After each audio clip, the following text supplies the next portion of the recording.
여러분 안녕하십니까? 대학이 지역사회에 미치는 영향력이 큽니다. 더구나 시군 지역에 위치해 있다면 막대할 텐데요.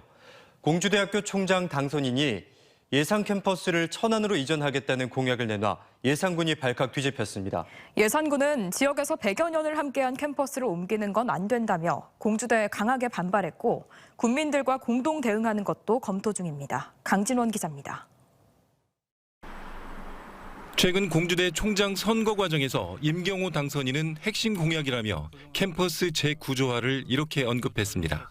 예산에 있는 산업과학대학을 천안으로 이전 배치하는 것이 시발점이 될 것입니다. 그렇게 하면 캠퍼스를 두 가지 축으로 바꿀 수 있습니다. 공주와 천안.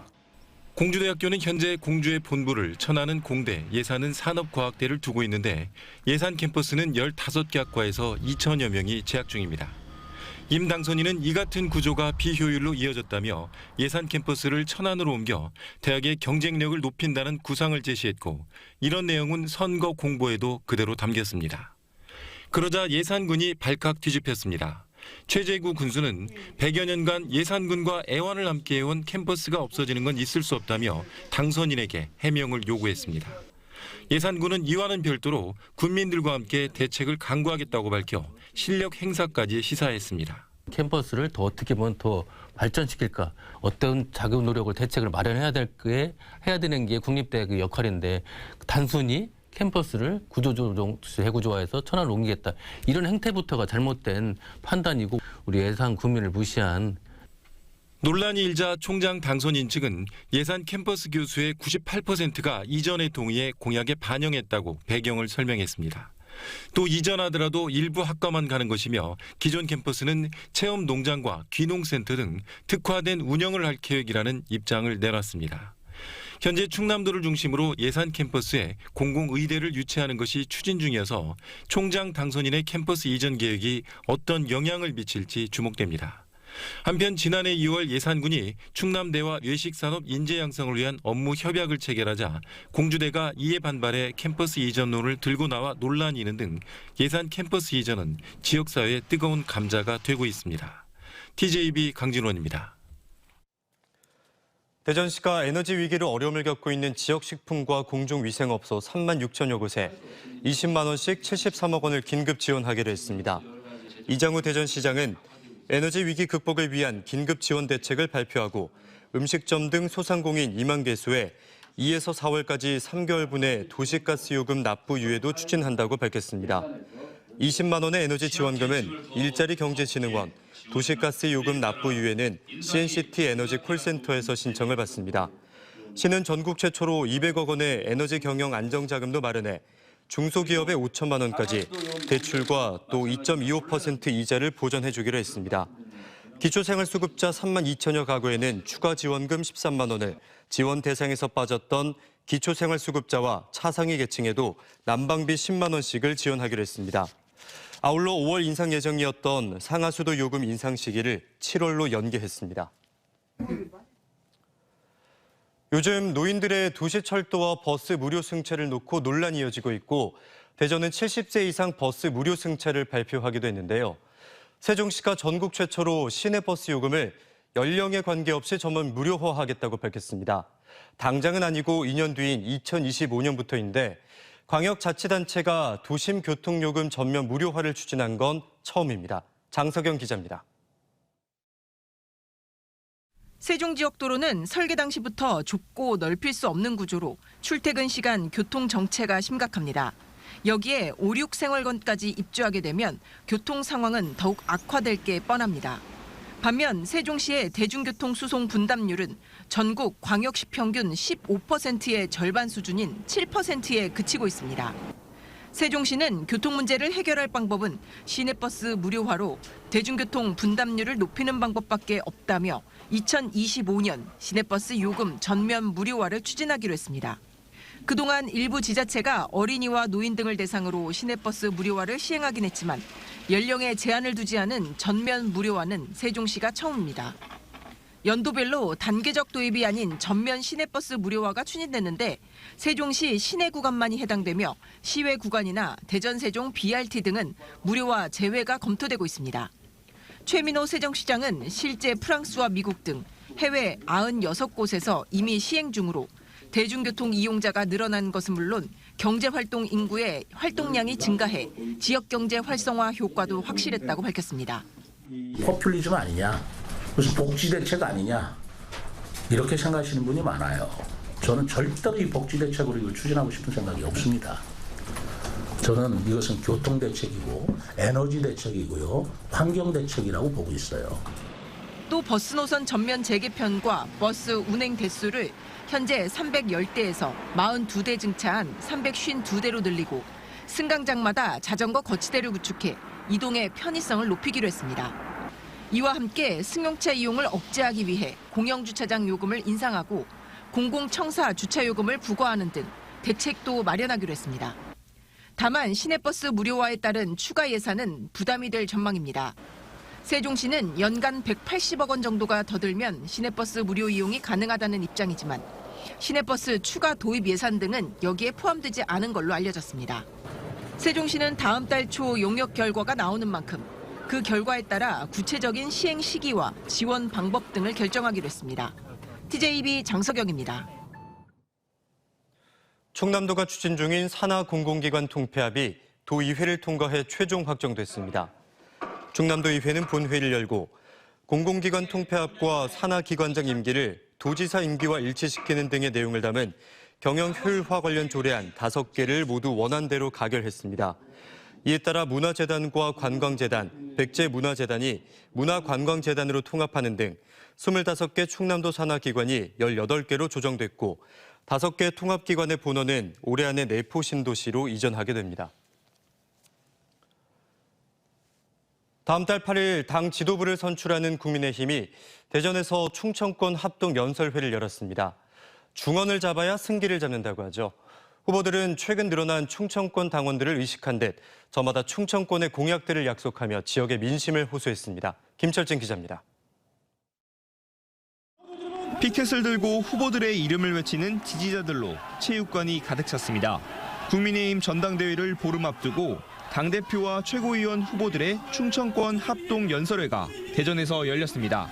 당원 규모가 2년 만에 4배 늘어난 12만 3천 명으로 서울과 비슷한 수준까지 커진 충청 당원들을 의식한 듯 후보들은 저마다 지역 현안들을 약속하며 한 표를 호소했습니다. 김기현 후보는 충청이 윤석열 대통령을 만든 1등 공신이라며 윤 정부 성공을 위해 충청의 정신을 이어가겠다고 말했습니다. 이분들과 함께 진심과 뚝심으로 충청의 현안들을 챙겨나가겠습니다. 충청권을 국토 균형 발전을 위한 새로운 성장축으로 만들어야 합니다, 여러분. 김 의원은 민주당도 아니고 동지들로부터 민주당 프레임으로 공격받으니 어이가 없다고도 말했습니다. 안철수 후보는 명예 대전 시민임을 강조하며 자신이 충청을 과학기술 중심으로 만들고 중원부터 승리를 이끌 수 있다고 호소했습니다. 과학기술 전문가, 대전 명예시민, 민심에 부합하는 저 안철수를 당원 여러분이 총선 승리의 도구로 써주신다면 8대 20을 20대 8로 바꿔놓겠습니다, 여러분. 안 후보는 자신이 총선 승리를 이끈 뒤 구의회 관리형 대표를 자임하는 김기현 후보가 대표를 해도 좋다고 밝혔습니다. 천하람 후보는 지역을 앞세우기보다 보수의 낡은 관성을 깨고 새로운 보수를 만들겠다고 지지를 호소했습니다. 여야의 균형을 절묘하게 잡는 우리 충청이 그렇듯이 우리 국민께서는 더 이상 이분법에 갇혀 있지 않습니다. 제1노조와 제2노조로부터 소외된 노동자들을 위한 제3노조의 역할을 황교안 후보도 충청에서 시작한 공직 생활을 언급하며 충청권 메가시티 등 지역 현안을 이루겠다 약속했습니다. 제가 당 대표가 된다면 충청 메가시티 아시죠? 광역 철도망 아시죠? 여러분과 함께 우리의 소원을 이루겠습니다. 이제 반환점을 돈 국민의힘 전당대회에서 충청권 당심은 어딜 향하게 될지 관심이 쏠리고 있습니다. TJB 김철진입니다. 오늘 오전 10시 53분쯤 대전시 중구 문화동에서 우회전하던 덤프트럭 운전자가 보행자를 들이받아 길을 건너던 60살 여성이 다리에 중상을 입고 병원으로 이송됐습니다. 경찰은 음주운전은 아닌 것으로 보인다며 운전자가 인근 공사 현장으로 들어가려다 보행자를 못 보고 사고가 났을 가능성에 대해 조사하고 있습니다. 대전시가 자동차 배출가스 감축을 위한 노후 경유차 조기 폐차 대상을 배출가스 4등급까지 확대 시행합니다. 이에 따라 대전시에 등록된 4, 5등급 경유 차량과 도로용 건설기계 등을 폐차할 경우 기준가액의 50에서 70%의 보조금이 지원됩니다. 올해는 배출가스 5등급 경유차 6,638대, 4등급 경유차 568대, 건설기계 45대 등 모두 7,251대 128억 원이 지원될 예정입니다. 지역의 반려동물 인프라를 짚어보는 기획보도 순서입니다. 대전엔 20만 반려동물 가구가 있는데 이들을 위한 공원과 놀이터는 단 2곳에 불과합니다. 시는 빠른 시일 내에 추가 조성을 하겠다는 공약을 내세웠지만 아직 넘어야 할 산이 많습니다. 과제는 무엇인지 또 해결 방안은 어떤 건지 조형준 기자가 정리했습니다. 지난해 조성된 대전의 하나뿐인 반려동물 공원입니다. 반려동물들을 위한 실내외 놀이터와 펫 샤워실 등을 갖춰 다른 시도에서 벤치마킹을 위해 찾을 만큼 잘 조성된 공간입니다. 하지만 도심 외곽에 위치하다 보니 반려인들이 자주 찾기 힘듭니다. 집 근처에 여러 군데가 있으면 그래도 이제 시간 있을 때마다 자주 올 수 있을 텐데 너무 외곽적에 있다 보니까 쉬는 날 외에는 오기가 좀 대전 유일의 반려동물 놀이터는 아예 고속도로 휴게소에 있습니다. 접근성이 좋지 않아 하루 이용객은 20명 내외에 불과합니다. 대전시는 최근 10만 제곱미터를 넘는 기존 공원 부지를 활용해 반려동물 놀이터를 조성하겠다는 계획을 발표했는데 실제 조성한 곳은 아직 하나도 없습니다. 부지 면적이 너무 커서 마땅한 후보지를 찾기 어렵기 때문입니다. 공원의 면적이라든지 하천에 설치하는 문제라든지 대부분 시민분들이 집 근처에 반려동물 놀이터를 원하시는데 그쪽으로 검토를 하고자 노력하고 있으나 어려움이 있습니다. 반려동물 사업 추진 근거가 될 조례도 부족합니다.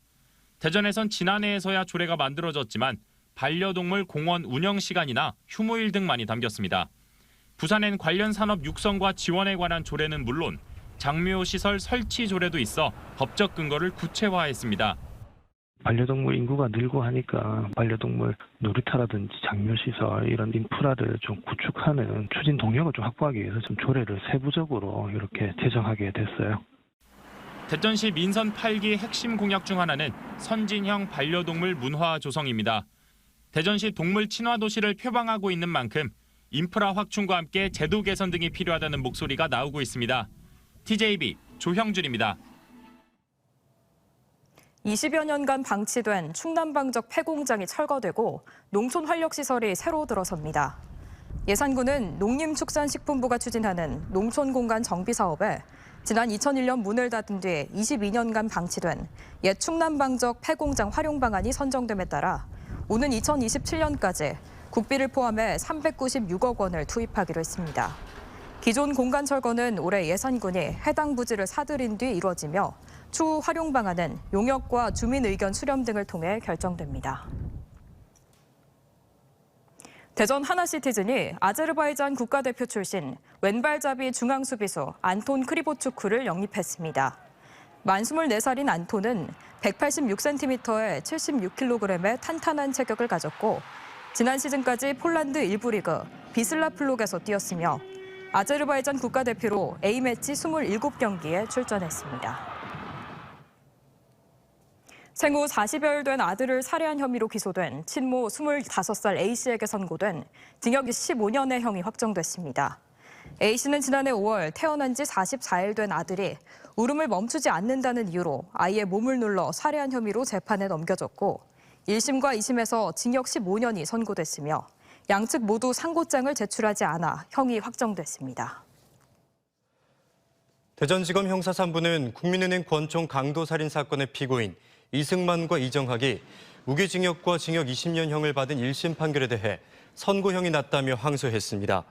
검찰은 이들의 범행 과정과 결과가 엄중할 뿐만 아니라 피해 회복은 물론 반성마저 없다며 이승만에겐 사형, 이정학은 무기징역이 내려져야 한다며 항소 이유를 밝혔습니다.